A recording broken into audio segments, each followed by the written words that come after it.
before, living in White Center. She had a job at a cafe, and yeah, we lived in a crappy apartment, but so did everybody else. Now Phil was giving us free rent, and he owned us. I looked at Mom in those pink pajamas and said, "You could probably get your old job back. Or you could work for Frank at the insurance company." I tried to keep my voice calm. Mom had a hard time not getting emotional. She shook her head, and sure enough, tears started leaking out of her eyes. "You know I can't sit behind a desk all day. Why can't you just be happy? You can put Claremont High on your college applications. That's why we moved here." "No, you moved here for Phil." "I moved here for your school. If you just try—" I cut her off. "Don't go there." She was about to give me a speech I'd heard 1,000,000 times. Not that it ever did any good. Mom stopped for a second. It was our dirty little secret that neither of us could deal with school. She'd dropped out her junior year, but she wanted so badly for things to be different for me. "I am going there. Maybe it doesn't matter where I go to school.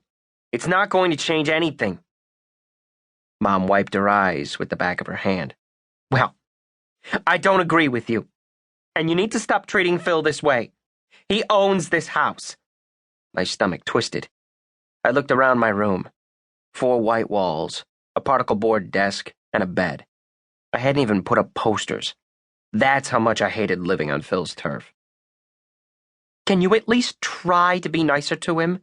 "No." "Please, Gabe. Where's the gentleman I raised?" This was such a crazy question. I didn't even know how to answer. Mom was fuzzy-brained about a lot of things, including this whole idea of a gentleman. How could she talk about gentlemen when she was hooked up with a guy like Phil? And what was a gentleman, anyway? The only part of it I understood was that I was supposed to pay on dates and open doors for women, except the ones who didn't like it.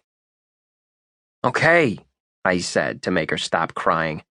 Then, because I couldn't stand being home 1 second longer, I got up, bolted downstairs, and left for school, even though it meant getting there early.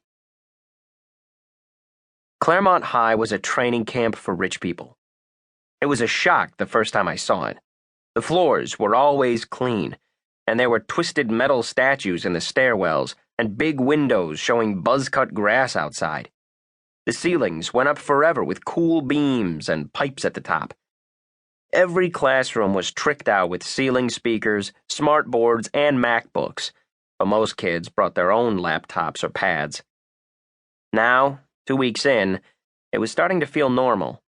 I got to school early and sat in the quad, watching people drift in. A lot of the kids were what you'd expect from Microsoft land.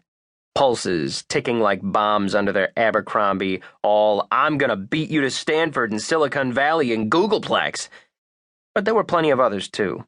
A bigger range than I'd expected. When the bell finally rang, I headed to first period science with Mr. Newport. He was a big guy with messy, curly hair. His pants were always droopy, his tie always loose, and his shirts looked like he'd ironed creases in them. I liked him for that. As soon as the flood of people stopped, Newport held up a hand. "Don't put down your backpacks. We have to turn right around.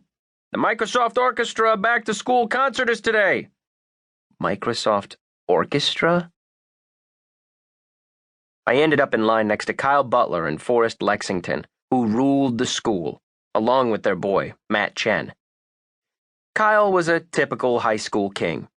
Dude had that surfer blonde hair that girls love and a confident vibe like he knew how to have a good time.